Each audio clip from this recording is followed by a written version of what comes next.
Hello বন্ধুরা, স্বাগতম আপনাদের সবাইকে আমার চ্যানেলে নতুন ভিডিওতে। আমি কিন্তু আজকে পায়গুলোকে খেতে দিচ্ছি তুলসী পাতা। শীতের সময় কিন্তু অবশ্যই পাইকে তুলসী পাতা দেওয়া উচিত। এক জোড়া পাইকে 2 থেকে 3টে দানা তুলসী পাতা দেওয়া উচিত। বেশি পরিমাণে দিলে পাই কিন্তু আবার ডায়রিয়া হয়ে যাবে, সেটা বুঝে শুনে অবশ্যই মাফ করে দেবে। দেখুন পাইটাকে তুলসী পাতা দিতে ও কিন্তু সঙ্গে সঙ্গে নেমে পড়ে। ও কিন্তু একদম আমাদেরকে এখন ভয় পায় না, আমাদের সঙ্গে কিছু বন্ধুত্বের মতো মিশে গেছে। দেখুন পাখিটা কিন্তু অলরেডি খাওয়া চালু করে দিয়েছে এবং এটা দেখে কিন্তু আমার সানিও লাফালাফি করছে। তা আমিও কিছু টাইম ওয়েস্ট না করে সানিকে সঙ্গে সঙ্গে তুলসী পাতা দিয়ে দিলাম। সানি কিন্তু তুলসী পাতা দেখে সঙ্গে সঙ্গে নেমে পড়েছে দেখুন। এবং ভিডিওতে একটা লাইক করে দেবেন।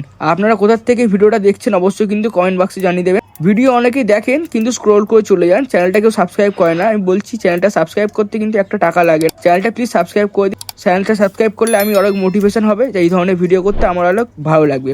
দেখুন ওর কিন্তু ফিমেল পাখিটাও চলে এসছে খেতে। ওরা কিন্তু খুব মজা করে খাচ্ছে। এদিকেও সানি আর সানির ওয়াইফ খাচ্ছে। কমেন্টে কিন্তু অবশ্যই লিখতে ভুলবেন না আপনারা কোথা থেকে ভিডিওটা দেখছেন।